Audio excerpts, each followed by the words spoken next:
Yes, good morning to you listening to Terap 87.6 FM Seats of South Sudan. Welcome to Building Bridges. Yes, Building Bridges is a China South Sudan cooperation talk show that happens right here every 9 a.m. to 10 a.m. with me, Biar Valentino Matiop. And today I am happy to introduce my guest in the house.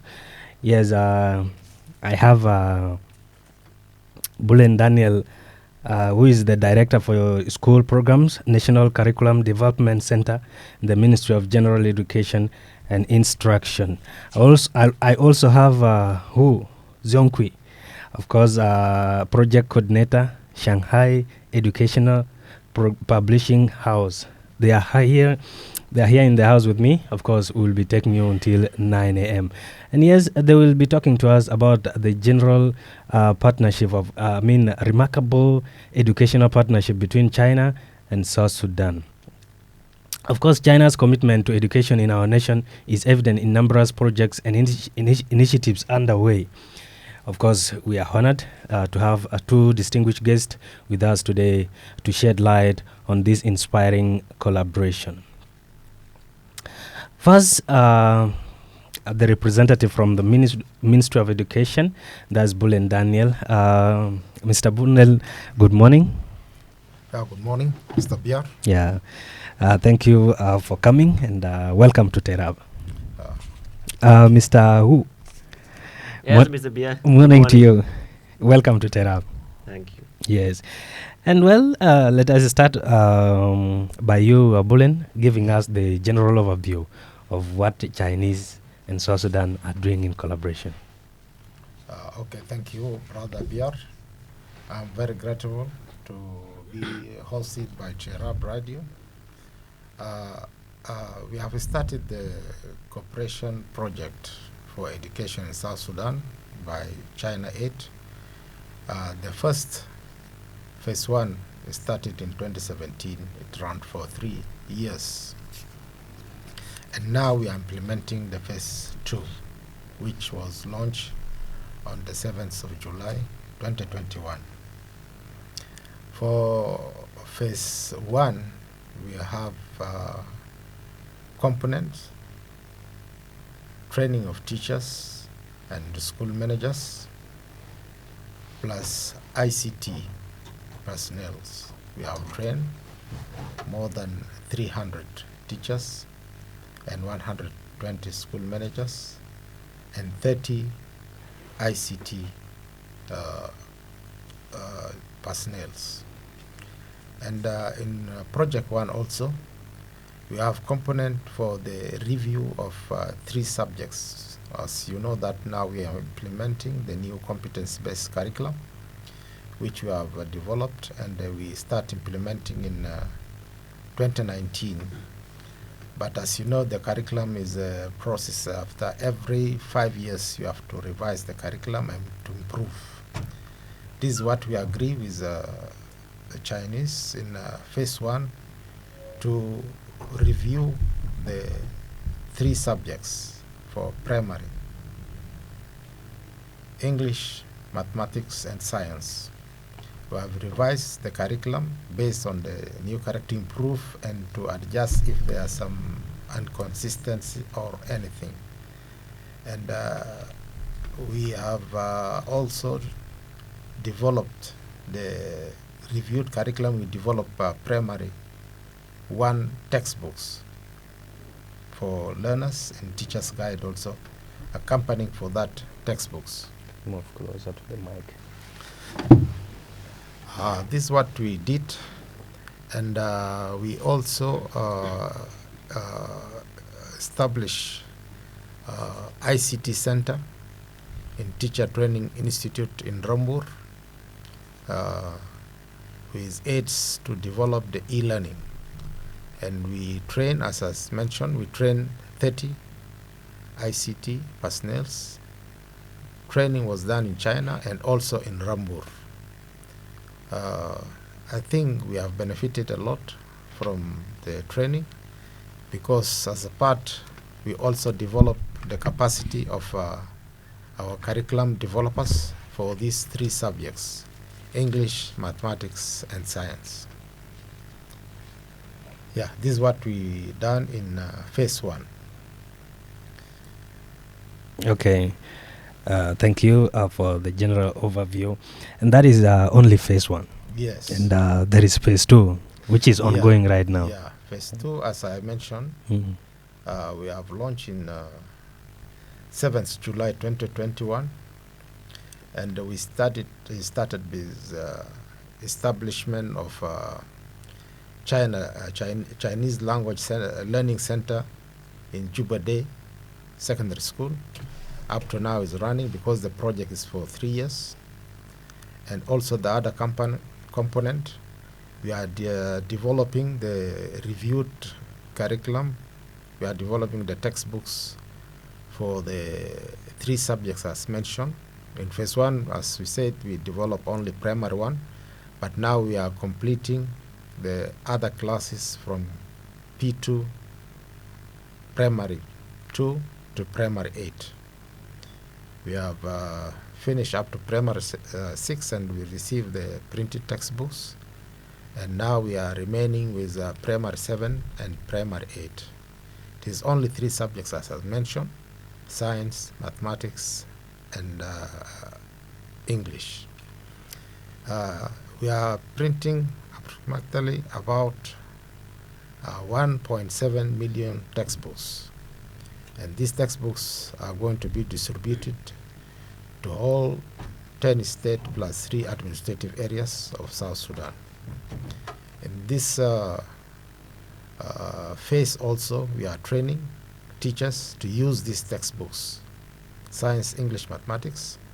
We have trained already 330 teachers here in Juba, in Teacher Training Institute in Rombur, and we have trained 120 teachers in China, in Shanghai, and we also train 120 managers in 150 managers in Shanghai.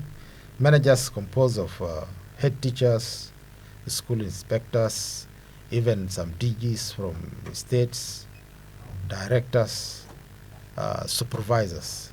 We have collected them from all the 10 states, and we send them, and they have finished their training for 1 month. Currently, we have 120 teachers. We are training them to be as master trainers. The training will spend like 3 months. They will come back on July. So this is what we are doing in phase 2.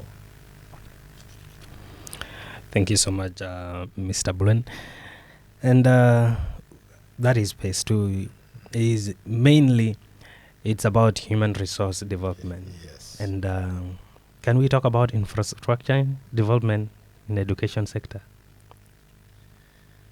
No, this phase 2, it is not about infrastructure. As I mentioned, it's about the human resource development, and also the supply of textbooks. Yes. And also some learning and teaching material equipments we have supplied for secondary, like microscope, lab materials. Yeah, this is what we did. Let's turn to Mr. Hu. Good morning. Good morning. Yeah, welcome. You can also take us through the general overview of what Chinese are doing currently in South Sudan. Of course, sure. Yeah. First, I would want to express my gratitude. I also want to say hello to the greetings from China to our audience. Thank you. Yes, as for the project, as Mr. Bunen Daniel has just introduced, that the China-aided Phase 2 Technical Cooperation Project of Education in South Sudan, as the full name of the project. It was launched on the 7th of July 2021, and it's a program for 3 years. The project has a variety of components, but it's majorly on the technical cooperation and the mentioned on the human resource part. It didn't involve the constructions or infrastructure-wise. But human resource development is very key to the educational development. The project has come to close to the ending, that we have seen the development and delivery of textbooks. It's 1.7 million volumes of textbooks have been handed over, and we, together with those teaching materials for primaries and secondaries. Together we have the other components that we very important component is the capacity building for teachers and for educational managers. As Mr. Buna has introduced, that we still have 120 teachers. Actually, they are trainers. The training of trainers. They are still in Shanghai and going through a very intensive capacity building programs, and they will be coming back in July and August in 2 groups. We have the project has waitlist the review and development of the textbooks of the 3 subjects: science, English, and mathematics, from primary 2 to primary 8.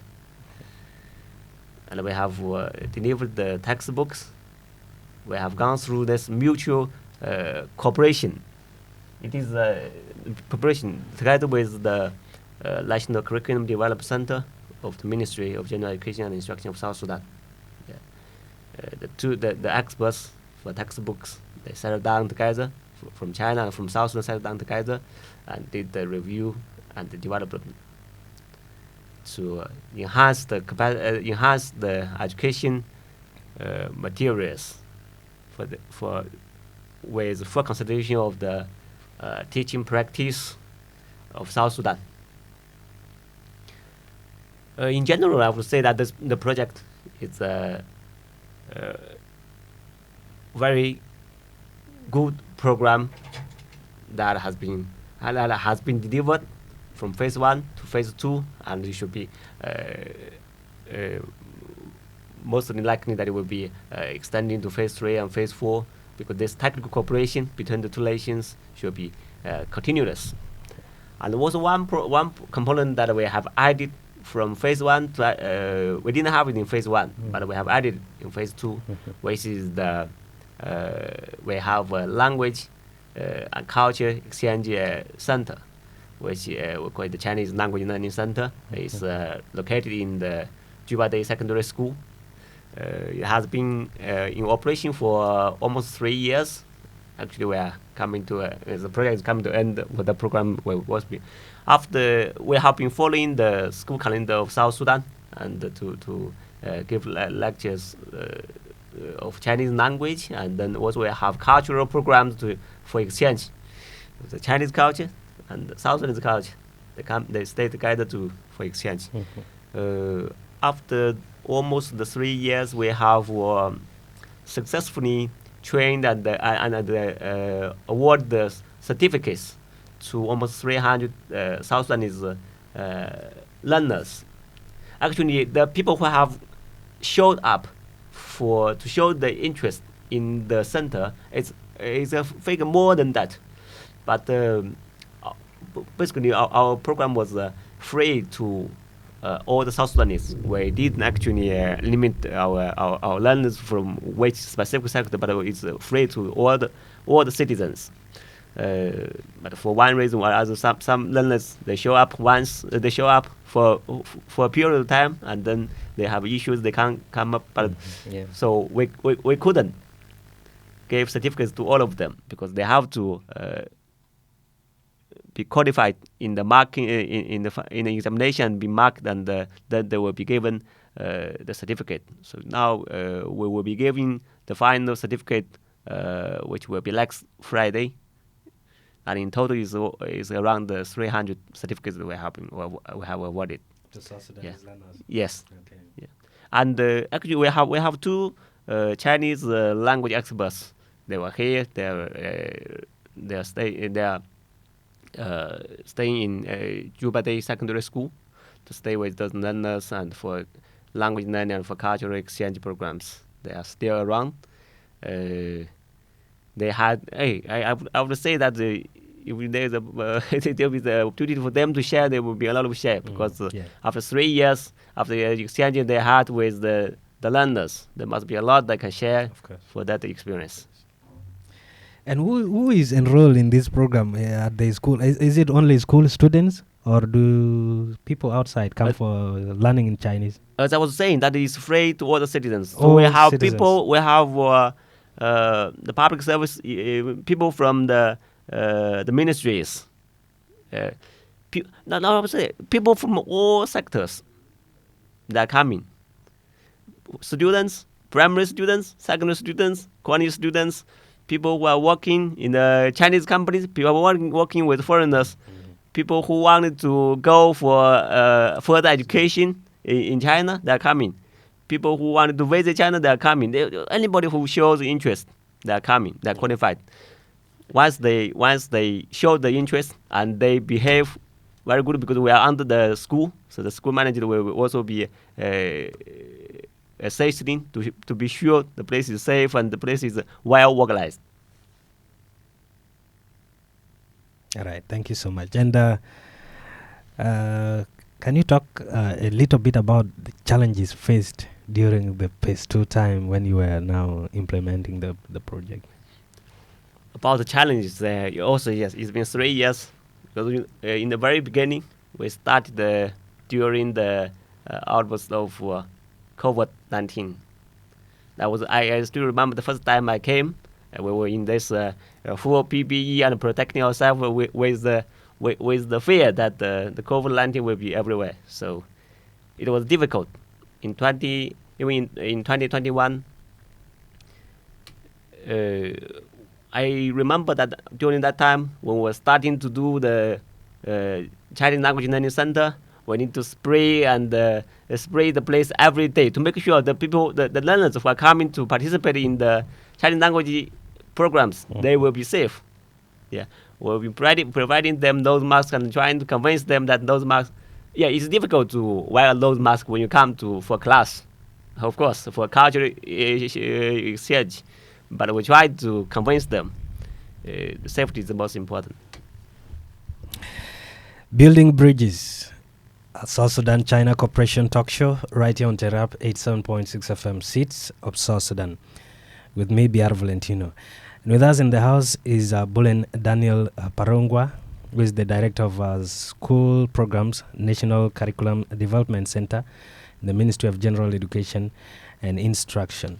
We also have Mr. Hu Zongqui, who is the project coordinator for Shanghai Educational Publishing House. I'm honored to have them in the house. And let me turn to you, Mr. Bulen. Welcome, Yar. To share with us your first-hand account of all these projects that have been implemented, the ones you really talked of. Give us the benefits that you've seen in this partnership between South Sudan and China. Yeah, I think we have Can you come close to the mic? A lot from this project. Yeah. There's one thing even I did not mention. Before we started the project, we had research with a group from Chinese experts in education, and we developed a very big manual for the development of education in South Sudan. It is a roadmap we have developed, and also we have developed the manual for establishing the ICT system in our education. As I've said, we benefited a lot. There is an impact in our curriculum developers. As we work together, we are also gaining experience in how to develop a modern curriculum, especially the competence-based curriculum, which we are now using in our schools. We also, as I said, that we involve all the teachers from all the states. We are looking forward that this program to continue. Because as I've said that we are reviewing curriculum after every 5 years. We are looking forward that we can move to review the other textbooks for secondary schools, especially the science subjects. This is what we are looking forward to work together in the phase 3 if it's come. And also we want to improve the IT in our schools, because now most of countries are moving towards e-learning, and we are still having e-learning in our country, and this is what we are looking forward in phase 3, that this cooperation will help us to establish the e-learning programs in our schools, all in our counties, so we catch up with other countries around us. This project being implemented, are they implemented only around Juba or countrywide? No, I say it's countrywide. The phase 1, as I said, we have established e-learning center in Teacher Training Institute, because Teacher Training Institute is training teachers all over the country. We are in Rambur, teachers are coming from 10 states and 3 administrative areas. The current ongoing program, we are bringing also teachers from all over the 3 administrative areas and the 10 states by proportion, because some states, they have more teachers than other states. That is why we are sending teachers by proportion. For example, we have some states have more than 20,000 teachers, and some states maybe they have only 3,000 teachers. So we'll see the proportion. Maybe the ones who have 3,000 teachers will get from them 2 teachers. The one who has 20,000 will get from them 10 teachers. This is what we use, because we want to balance the admission to that training. There are some challenges which we are facing sometimes, because in some states or administrative areas, it is hard for teachers to have passports. This is the challenge we are getting. Sometimes when they come here, even it's very difficult to get a passport. Then we have to call the state back to send another person to replace those who are failed to get the passport. Sometimes we'll delay, even those other states will go late, because we don't want to left any state out. So we wait for them till they replace and they have the passport, then we send, because we want to give a equal share to each state. This is what we are doing. Thank you. Right. Thank you so much, Mr. Bullen, for the insight into the benefits, and actually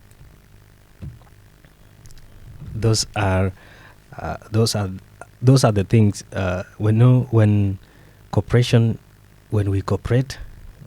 Let me just bring it down to our South Sudan level. When we cooperate as South Sudanese, the breadth and depth is always uncomparable, and therefore this is a very good opportunity, and we have to give thanks to Chinese or to China Corporation, and it's truly impressive to see this breadth and depth of China's commitment in educating our nation. Now I would like to ask you, you've talked of challenges, but I want you to really talk of major key issues or key priorities that you expect the Chinese to do first. Key priorities. Key priorities, as I've mentioned, that now we have challenges in our schools, as I mentioned, especially in teaching and learning material. Yes, we have textbooks, but we have challenges to implement these textbooks, because these textbooks need accompanying teaching and learning materials like laboratories for physics, for chemistry, for biology. Because it is competence, we need the practical. And we are lacking in most of our schools, no laboratories and no teaching and learning aids.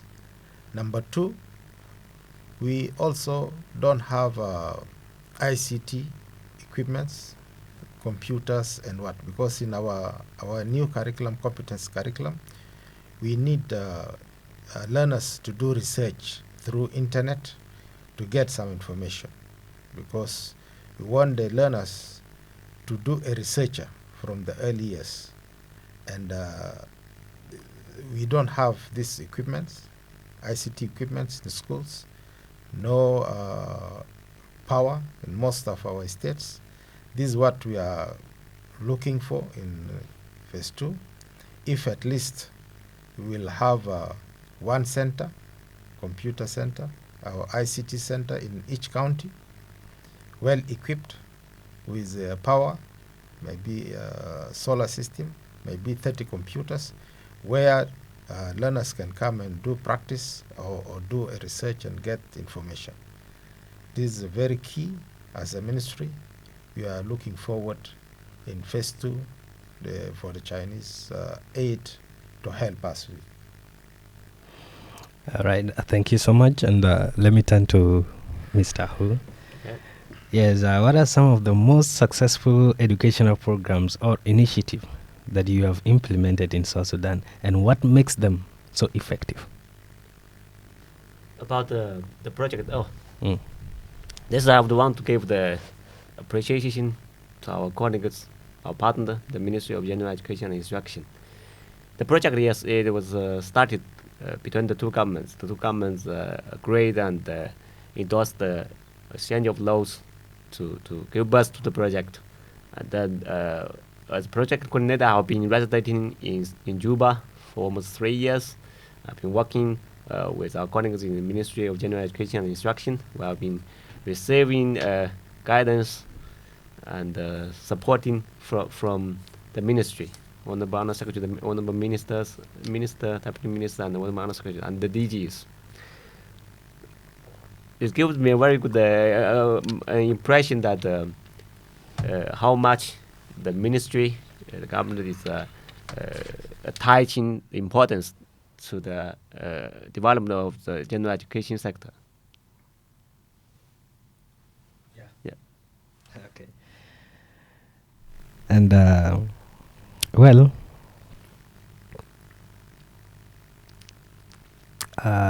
Mr. Bullen, let me come back to you. This question is yours. What are some of the key factors contributing to the persistent challenges faced by the education sector in South Sudan? And how can international support help to address these challenges? Our key challenge, the education depend on teachers. Our key challenge, the majority of our teachers, like 70%, are not trained.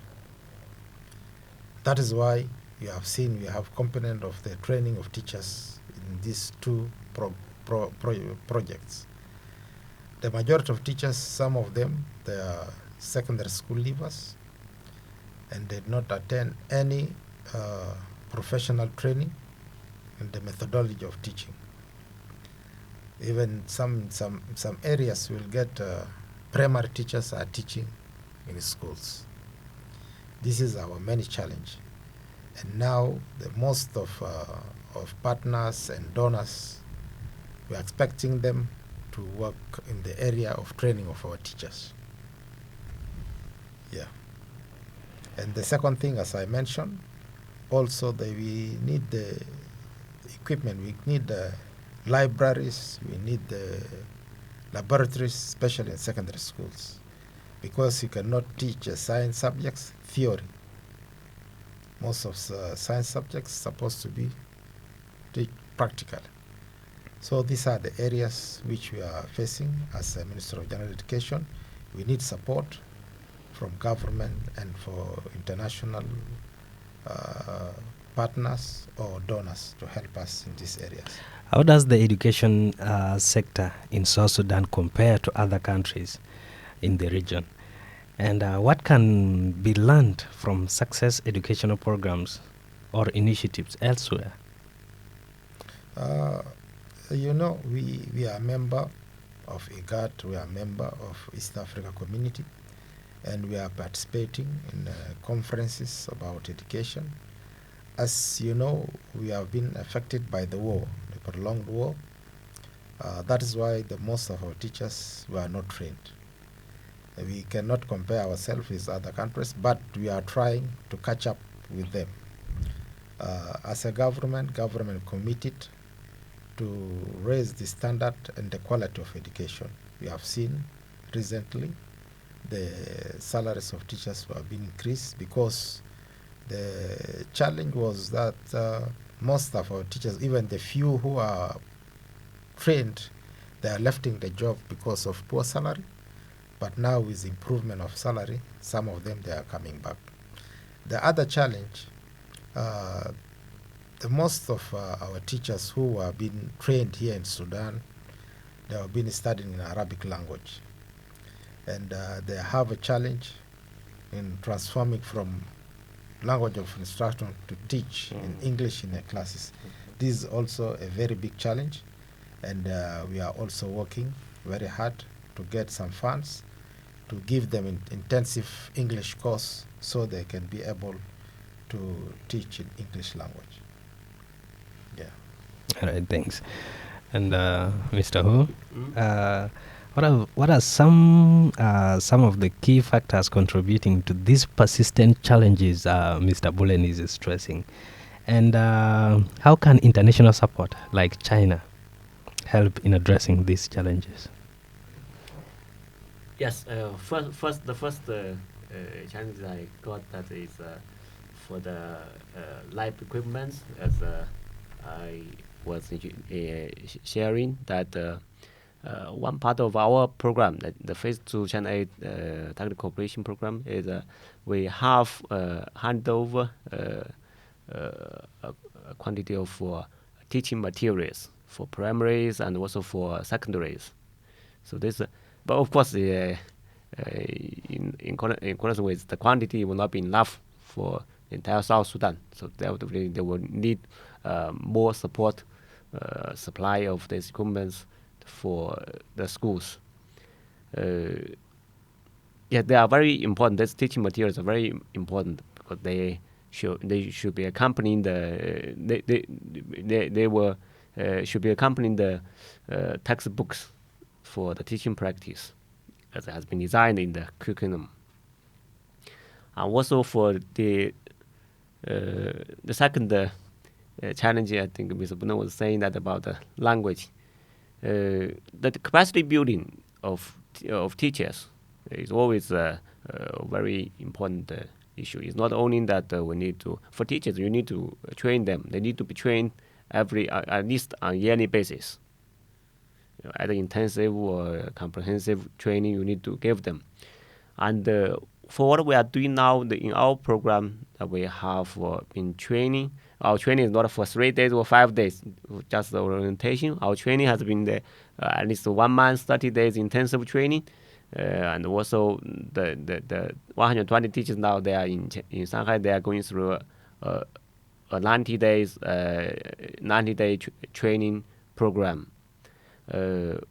For the idea of the program is to train these teachers, these trainers. We want to build them with the capacity to come back to move on with to expand the effect of training, so they can come back and share with their colleagues what they have got from the training. I think that is was one way to solve the language problem, because training is the technical skills of training that they will be benefiting from the programs. But for the training, for the challenges of the English language, it's not a big problem as the training and going on. Okay, the other thing, beyond, we as a ministry, after every year we are developing a strategic plan. So currently we finish the development of the strategic plan 2023 to 2025, 28 for 5 years. In that strategic plan, first of all, before the development of strategic plan, we do the analysis, research about the education system, general education system in South Sudan, the challenges, and after that, we plan activities and strategies how to overcome that challenges. We have a booklet, and in that booklet, we have all the plans, all the activities, and costed. So they are for infrastructure, we have quality, we have access, and we have also part of the capacity training. All these activities are already mentioned there. So it is well, and all the partners who are going to come in to support us, they are using that one as a document that the ministry developed to support the Ministry of General Education and Instruction. But it is a government document, and we're expecting that the government is the key funder of our projects. But when there is a gaps, some partners or donors also can come in and support us, like what China Aid is doing. Well, thank you. You're listening to Terab 87.6 FM, Seeds of South Sudan. This is Building Bridges, a South Sudan-China cooperation talk show with me, BR Valentino. Dear listener, we're going for a break. And after a break, you can call me right on 0911-876-876 or 0981-876-876. A comment, suggestion, and a question briefly before I hand it back to my guest. Terab Radio, Terab Radio, Terab Radio, Terab Radio, Terab South Sudan.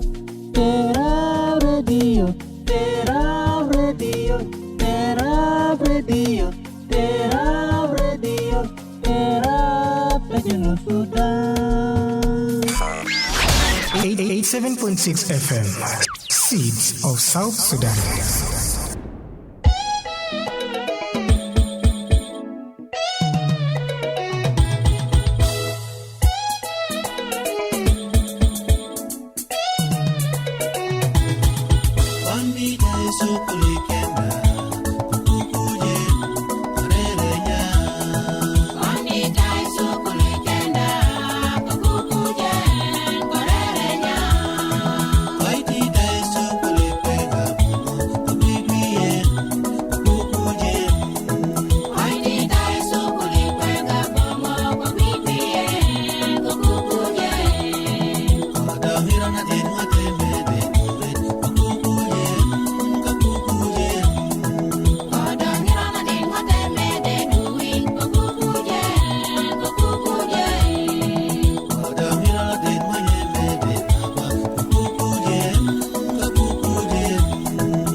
Welcome back to Building Bridges, a South Sudan-China cooperation talk show right here on Derab 87.6 FM, Seeds of South Sudan.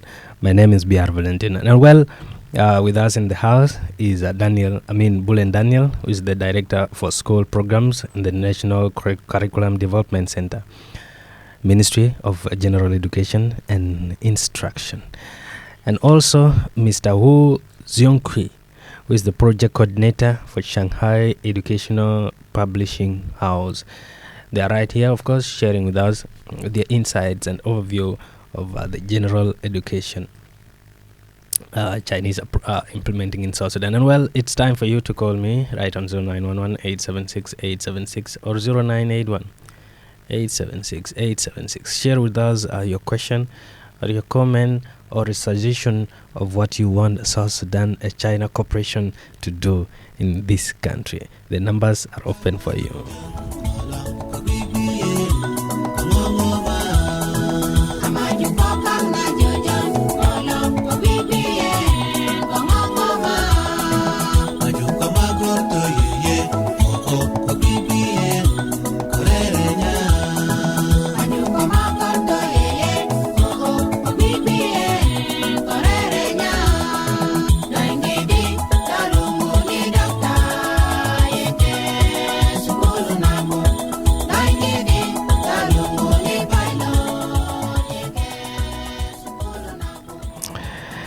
Right, welcome back to the program, dear listener.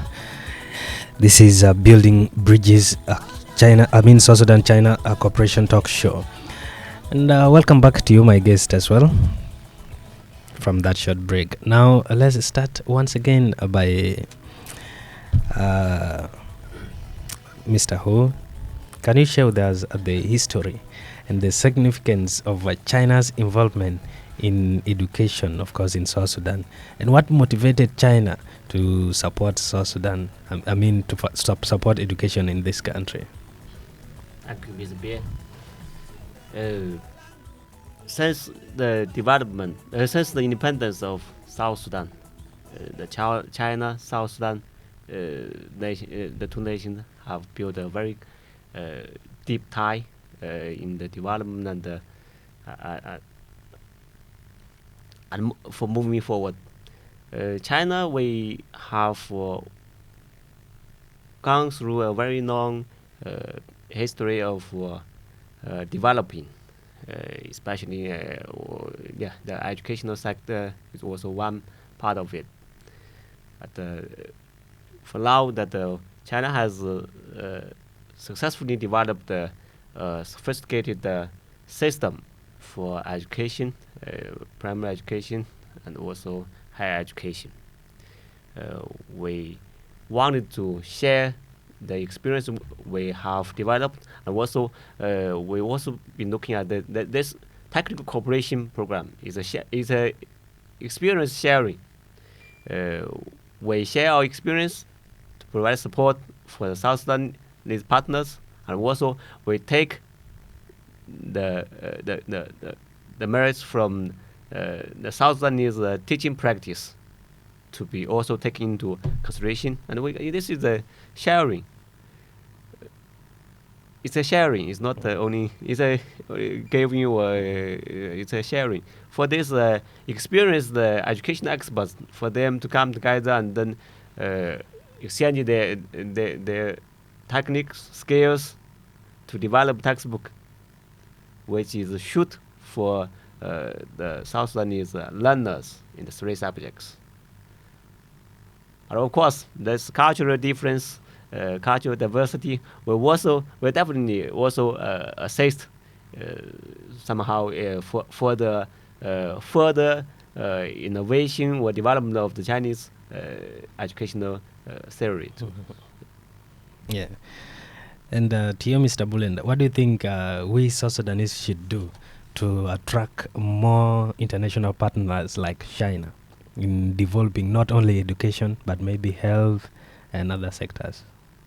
What are we supposed to do? What should we do? Yeah, thank you for this question.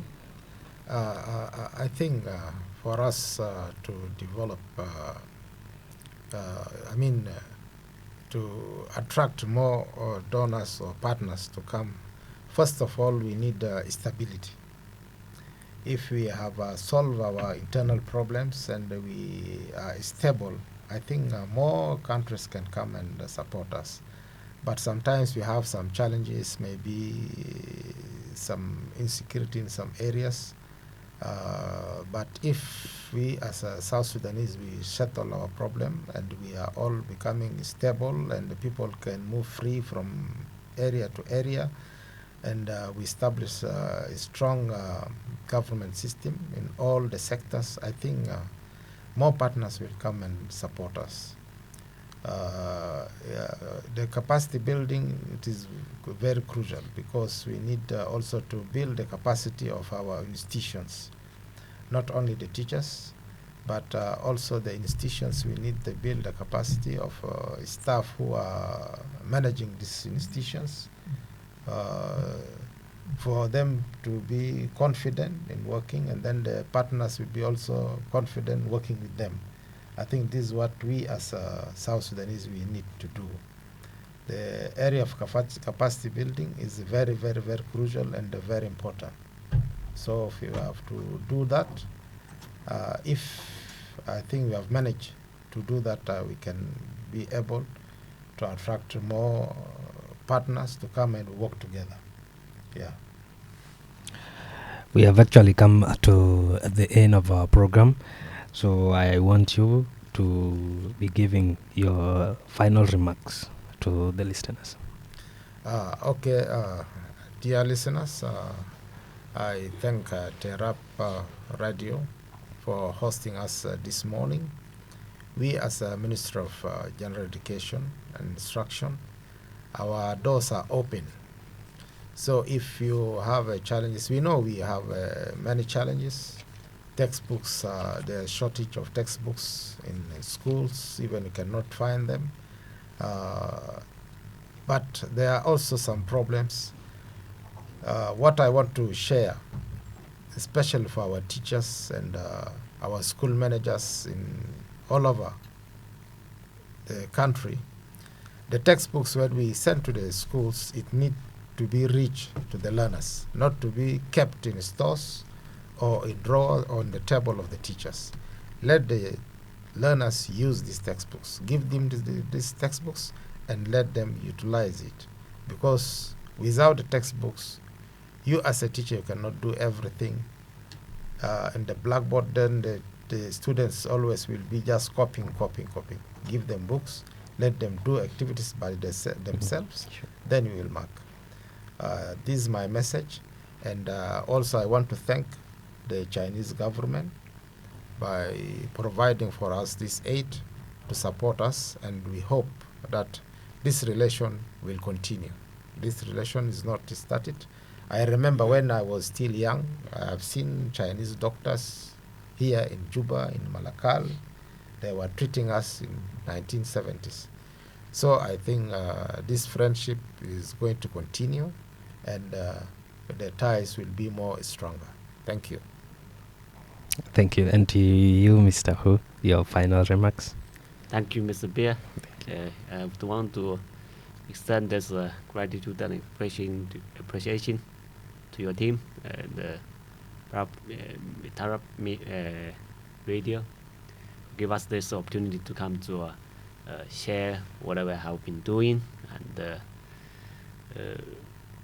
it has been 3 years, and I would want to say that this China Aid Technical Cooperation Program in Education, it is a platform that allowed for exchange of educational management, teaching practice, textbook review and development skills, and also a platform for cultural diversity. It is a fundamentally very good project that has been delivered, and I'm sure that the program and the friendship will be extended for more phases as it will be coming. I would also want to take this opportunity to express my gratitude to the Ministry of General Education and Instruction for the support and guidance. Of course, this is the program between the two governments, the two nations, and also it is a program that expect exchange and the communication between the two people. And also, I would want to mention that it is also we should also give the thanks to the hard work of the Shanghai Educational Publishing House for their commitment and hard work to deliver the project, to make sure meet for the final delivery. In the end, I would want to give my best wishes to the Arab media, and also I would want to wish prosperity for the nation of South Sudan. Thank you. Thank you so much. And thank you to you, our guest, for sharing valuable insights on education cooperation between South Sudan and China. Stay tuned for more discussions on building bridges. This is Biara Valentino. I'm signing out, and let's keep building bridges. Have a very productive morning. And thank you. Thank you. Thank you.